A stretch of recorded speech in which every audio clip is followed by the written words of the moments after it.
I still remember the first time she came in. I was tired. It had been a long shift. I'd chosen to start serving at this particular establishment because it had a reputation of being slow. Had is the operative word here. At one point in time, I could assemble a drink and have a man, maybe late 50s, early 60s, sit at the bar and look down wistfully, spouting off his regrets about a wasted life. I would get to listen. It was background noise. Therapeutic. Honest background noise in a world full of characters and BS. But, lo and behold, this particular haunt I picked started becoming all the rage for young people. Who needs them, right? All full of life, vigor, and energy. Smiles and excitement about the future. Wanting to party, wanting to flirt. Wearing layer upon layer of forced personas. "Hey, Chief," says the guy, curling two fingers while dressed up in clothes Daddy bought. "We, want a round for this whole group, yeah?" He says, forcing his voice down 2 octaves while doing his best imitation of an alpha male. Just off a bender of binge-watching hours of charisma on command videos. I'd want to say, but wouldn't. And of course, the people surrounding this man, all wearing masks of their own. Fake cheers, fake gratitude, and pretty girls penny pinching through college more than happy to get a free drink off this guy before getting the F out of Dodge and... God, I was sick of it. But, as is the case with life, the places I did want to be were out of range. Unattainable. The dive bars filled with the seedy, miserable, philosophical crowd I craved were just too far away from the crappy apartment I lived in to justify working at. An honest environment would have cost me too much in gas prices, unfortunately. Enough that my non-existent paycheck would have gone towards breaking even at absolute best. She came in while I was making a rum and coke for someone.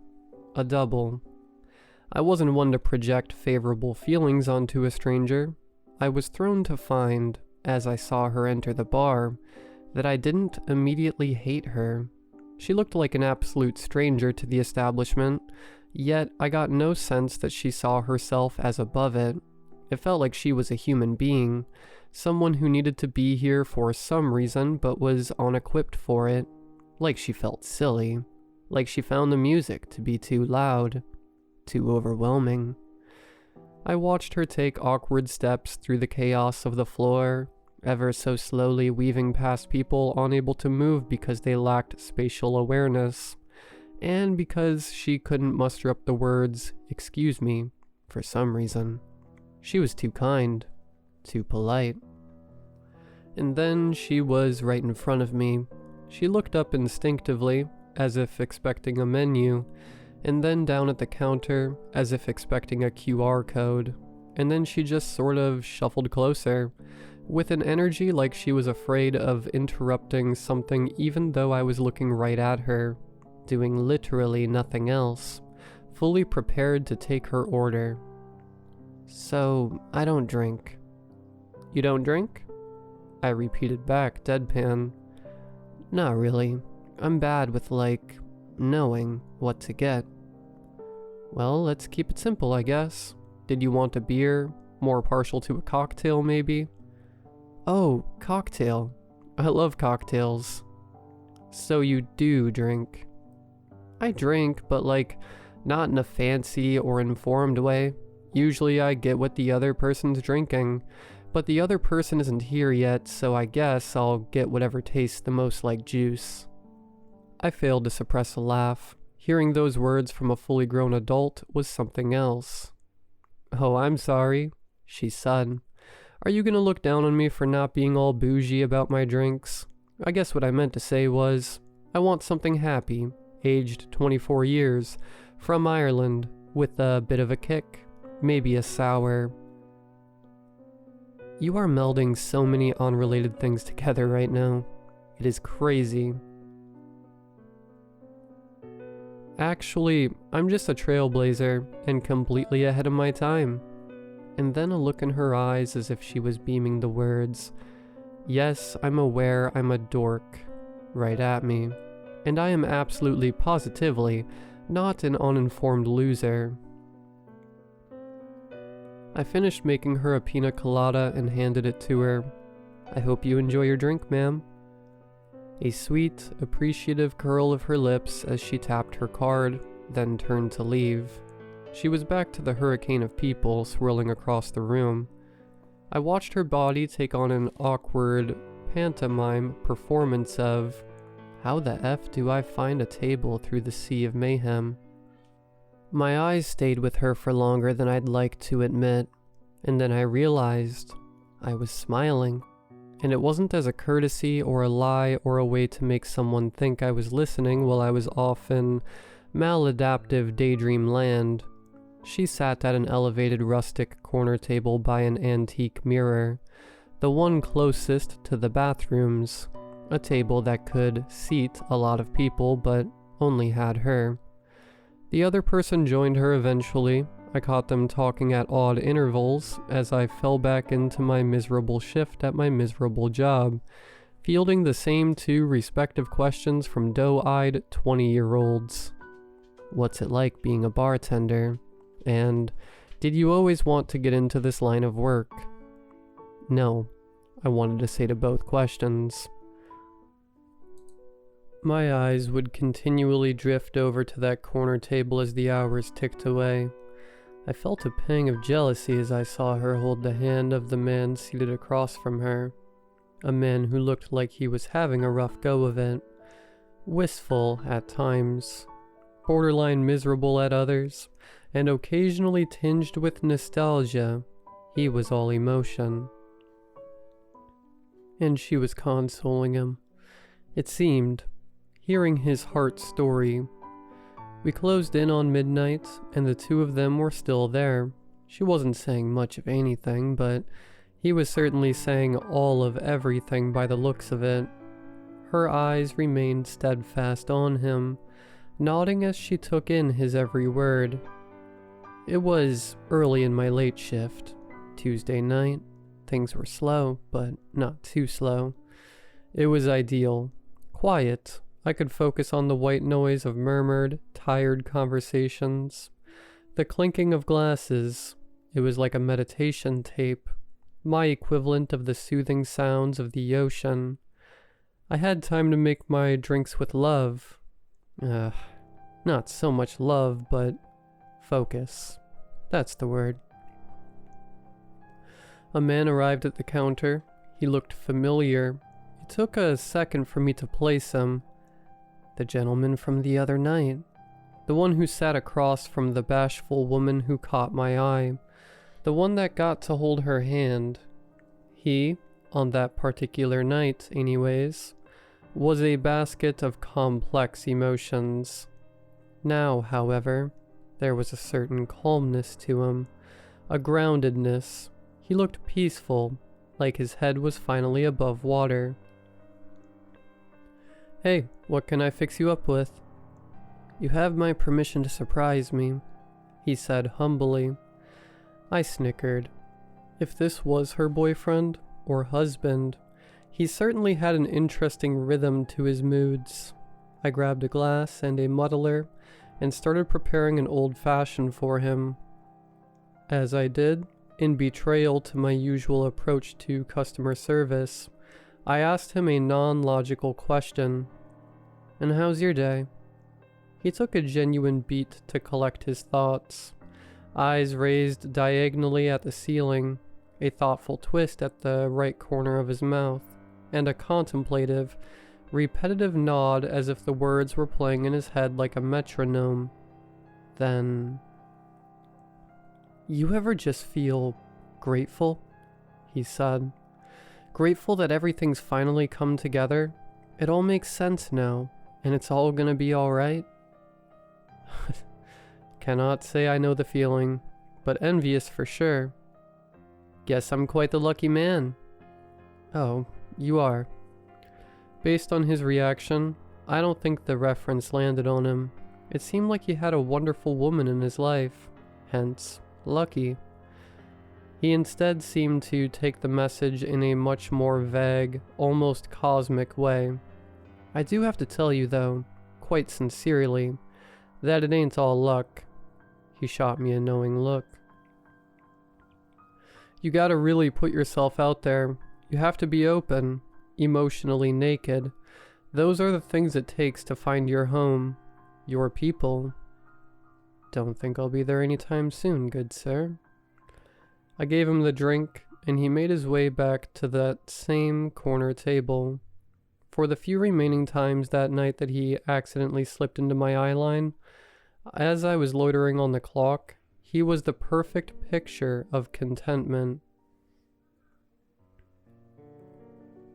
Another busy night in my self-inflicted holding pattern of a career. Some people say that bartenders are modern-day philosophers. Those people are stupid. It's a customer service gig like any other. Only difference here is you give people alcohol to leave you alone. But it never, ever works. This night was particularly stressful. We were down a person. I hated when we were down a person. When we were down a person, my boss would yell, and then I would wonder why I didn't just finish college. And so the domino effect of self-loathing would go. There were too many people, asking for too many drinks. I almost didn't even notice she was there. She'd brought a new person this time, arms linked. Girlfriend's out for an evening. She approached the bar yet again, sheepish as before. Interestingly, the girl she was with seemed like her polar opposite.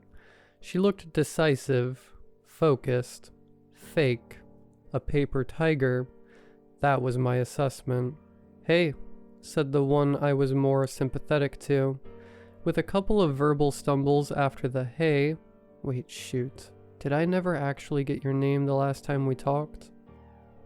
"Brian," I said. "Which means I never gave you my name either." "Nope," I said, cutting off what felt like it was going to be a self-effacing apology. She extended her hand. "I'm Monica, and I'm sorry. I'm usually better about that. That meaning polite enough to ask someone's name." I returned her greeting. She gave me one of the firmest handshakes I'd ever received. "Okay, so we know each other's names now, which is good. This," she said, motioning to the friend beside her, "is Sabrina. And Sabrina," she gestured back to me, "this is Brian." "Okay, great, good. Now that we're all friends, Brian, I'd love it if you could make the same drink you made me last time. If you remember what it was." "You mean the one where you asked me to make you juice?" The barb only brought a cheeky laugh from her. "Yes, the very same." I watched them from behind the counter later. They were at that same distant table. Of course they were. I wanted to judge them. I really, really did. The shift had been a headache, and fancying myself as better than the unwashed masses was exactly what the doctor was ordering. I wanted so badly to assume that Sabrina was the shallow friend to Monica, a person who actually seemed somewhat kind, somewhat genuine. But as Monica held Sabrina's hand over the table, looking at her as if she was the only person that existed in our wretched cosmos, and Sabrina in turn spoke openly as she cycled through ugly laughs, ugly crying, ugly reminiscing, emotional whiplash that I couldn't quite keep up with. All I saw was a person shedding any semblance of a front, peeling off layers of emotional makeup, becoming completely raw to the person they were in front of, laying it all out there, frankly, for Monica to receive with quiet nods and gentle affirmations. Their conversation went on for hours. Their drinks, the pina coladas I made, were still in front of them, chipped away at with only the lightest of sips over the course of their conversation. Glasses half full, or half empty, I guess, depending on how you look at things. 3 weeks passed before I saw Monica again. The thought of her would cross my mind every now and then. The strange want to actually talk to her. With how much my life was dimmed by forced, transactional conversations, it was a foreign feeling.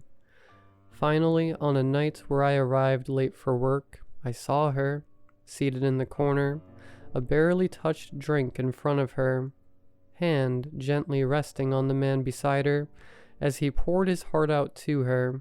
Completely different guy from the last guy. And at this point I was convinced. As I watched the man emote as if he'd just come from a Brené Brown TED Talk, that she was some sort of modern, new age therapist. 55-minute sessions. What about 3 to 5 hours at a bar?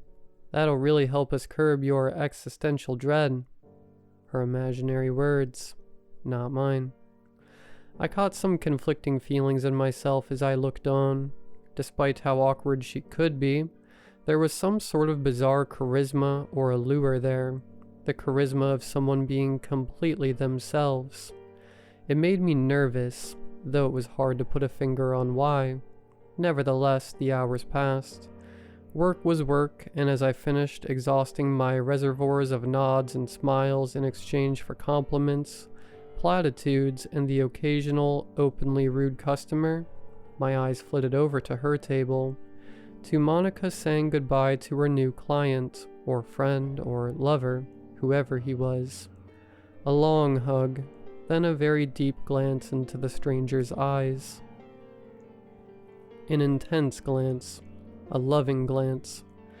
And then they parted. So maybe scratch therapist. Or alternatively, a very, very new age therapist. Curse you, pangs of jealousy. I'm 35 now. I should be beyond feelings at this point. She approached the bar. Hey, I said. Brian, she said, leaning her elbow onto the bar with an animated, almost full-body exhale. How are you? Would it be uncool of me to say I'm tired? Why would that be uncool? Because you're a bartender. So, tired probably describes your entire evening. Oh, well, I mean, if I were off the clock, then I'd say absolutely you're being uncool, you jerk, but since I'm working, no, not at all. Do you have any traumatic stories you wanted to share? War memories? Tales about the one that got away? War stories for days, she said with a soft chuckle. Then an even softer, no. And then a more serious, hey. Hi, I said again. You're probably wondering what I'm doing at the corner of the bar, right? Yeah, I am actually. I'm helping people. Are you a therapist? She smiled. I suppose that's one way to look at it. I think I'm a bit confused. She picked her words carefully. I find people who are like me, people who maybe feel like they don't belong, outsiders, folks who are tired of pretending that they're okay living in an uncaring world, and I connect with them, and I build friendships with them, meaningful connections. How do you know that someone's an outsider? A pause, and then it's all in the eyes. She told me that I was welcome to sit with her on one of my days off. We would go to another pub if I didn't want to spend my off hours where I worked. Strange as the proposition was, I went for it. At this point, I'd sussed her out as being a truthful, open, and vulnerable person. Someone who seemed, at times, confused about it all. Confused in an endearing way. A way that felt different, special. A way that made me want to know more. On a night we both agreed upon, I met her at a different joint on the other side of town. I sat across from her, curiously skeptical about how all of this would go. And then hours passed, and within them, I opened up truly. It's sort of hard not to spill it all when someone gives you their absolutely undivided attention. with perfect eye contact and affirmations pulled out of the book of Mr. Rogers. She sat there statuesque as I whittled off details about my childhood, my confusion about life, feelings of aimlessness, shame at how judgmental I could be, and everything more. All of my misplaced anger, my vitriol. There were no real horror stories in my past, it turns out, nor any major present-day ailments that were bringing me misery. Putting up walls and scrutinizing strangers were just my coping mechanisms for being over-socialized and in my head about it all. At the end of the night, she gave me that same look of endearment she gave to the other man, as a sort of peace, a camaraderie came over me. "You're all right," she said, hand gently cradling my cheek. "It's the world that's stealing your joy from you." It seemed as if the words held more weight for her than they did me, but I nonetheless obliged, with a sort of silent agreement, an internal nod. I felt warm about it all. She gave me the tightest hug imaginable before leaving, and whispered in my ear as she did, "I know a way things can be better. If you're interested, find me again." I hadn't seen her at the bar for quite some time, and I have to admit, it made me antsy. It was hard to have someone Mary Poppins waltz their way into your life, be utterly emotionally naked with no reservations, allow you to do the same, and then disappear right after teasing some cosmic secret about the answer to all of life's problems. During the period of lack, I found myself softening in my role as liquid therapist a bit. People's idiosyncrasies, their faking it personas, their buried miseries, posturing, need to party, flirt, fight, mentions of beta, sigma, alpha, omega, ability to lie to themselves, desire to run away from themselves, from everything. Actually, I understood it. I sympathized with it. We're all just trying. I mean, I was still a judgmental POS 85% of the time, but hey, that remaining 15%, we can call that an improvement. I was at the tail end of the kind of slow shift that made you curse yourself for ever hating the busy ones. I closed up shop, and there she was, in the doorway as I was leaving. I didn't have it in me to pretend I wasn't enthused to see her. Instead, I ran up to her and hugged her. "I missed you," I said with the delivery of a nerd at prom. "I hope you've been well," she said, returning the embrace. It felt nice. "You said things could be better. I want to know how," I said. She smiled, her lips and eyes lighting up. "Of course. Let me show you. Do you want to come over?" It's funny. There's a certain connotation that comes with being invited to a sort of stranger's place at closing time. Yet I was absolutely sure Monica's head and intentions were in a completely different space from the rest of the waking and drinking world.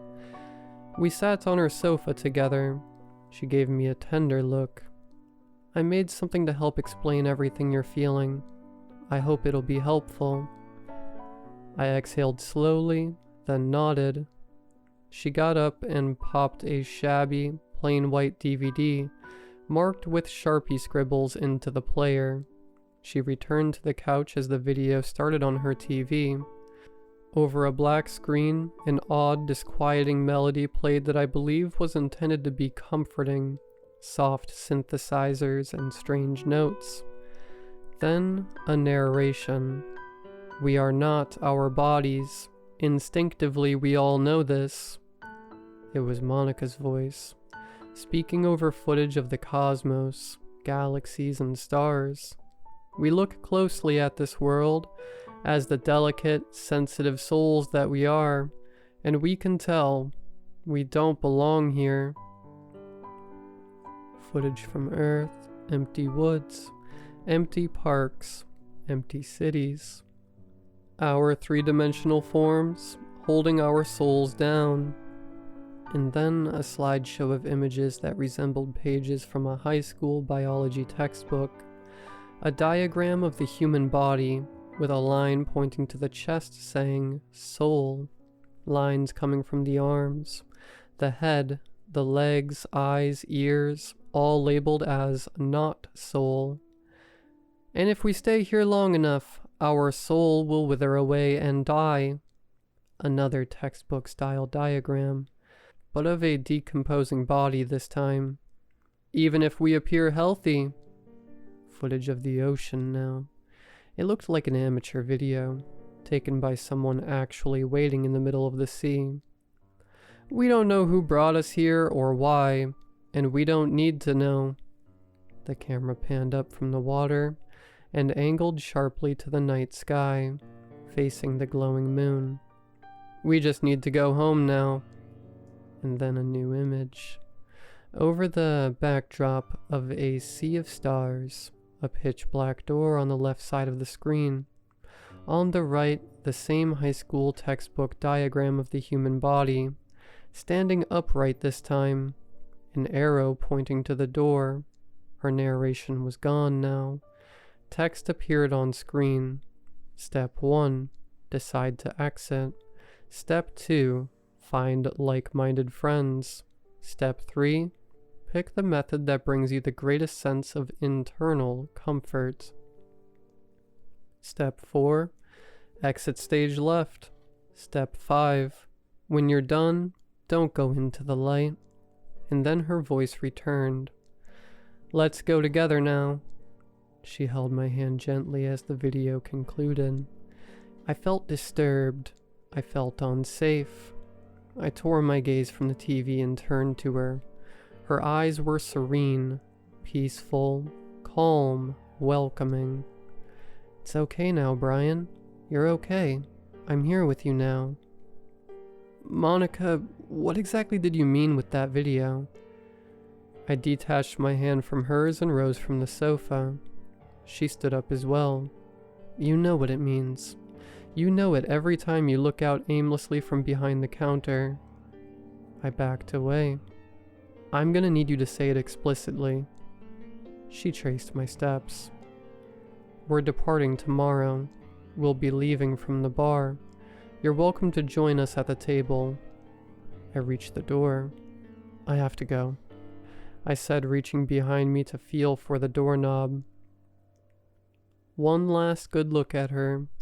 She wasn't perturbed, sad, offended, confused, or anything. Softly she said, I'll be seeing you, Brian. I turned and left. I worked the evening shift the next day. I was dead in the eyes, exhausted, not judging a soul, just breathing, just relishing the intake of stale bar air. When she arrived, she went straight to the corner table. Slowly, others poured in. Some of them I recognized as patrons who had shown up at the bar before. Folks I was unaware were ever associated with Monica. They sat with her, eyes trained on her. Soon after, her girlfriend from before, Sabrina, pulled up a seat as well. The two other men I'd seen her with on different nights took their spots too. New faces appeared next, one unfamiliar to me. By the end, there were 12 at the table. From my distant vantage point, their conversation seemed muted, soft, hopeful, but with a discordant dash of somberness. It was hard to focus on my job, to focus on the customers coming up to me. I'd look over to the corner. I'd catch more gentle speaking, the sharing of thoughts, sentiments, words that looked as though they were coming out as whispers. I wanted to be a fly on the wall. I also wanted to be as far away as humanly possible. Was there something I could say here? Something that a good Samaritan was supposed to be doing right now? Over the following 45 minutes, give or take, their words stopped. They closed their eyes together in a lengthy, silent moment. It didn't quite seem like a meditation or a prayer. I'm not sure what it was. Eventually, they all opened their eyes around the same time, and then they turned in unison and looked at me with wide smiles. Their eyes were filled with what seemed like a very disturbing form of love, an image pressed to my memory forever. Monica alone got up and walked through the crowd, purposeful this time. Once again, she was in front of me, on the other side of the counter. "You can still join us," she said. "Where are you going?" I asked. "You wouldn't believe this, 'cause it's gonna sound real silly, but there's actually a special spot in the middle of the ocean, one that leads all the way up to the stars." She gave me a knowing smile. "We thought it might be a good idea to check it out together," she said. She held her hand out for me. "If you want to come." I wasn't sure what it was. Loyalty, a sense of camaraderie, a fear of letting her down, but as much as I was repulsed and terrified by her, I still had to fight the urge to give her my hand. Eventually, she gleaned my decision through my inaction and retracted her invite. "Thank you for talking to me and spending so much meaningful time with me, Brian." She returned to the table. The others rose. They left behind anything they'd brought with them. Then all 12 of them linked arms like they were about to go on a pub crawl together, and left. Their bodies were found in the ocean a week later.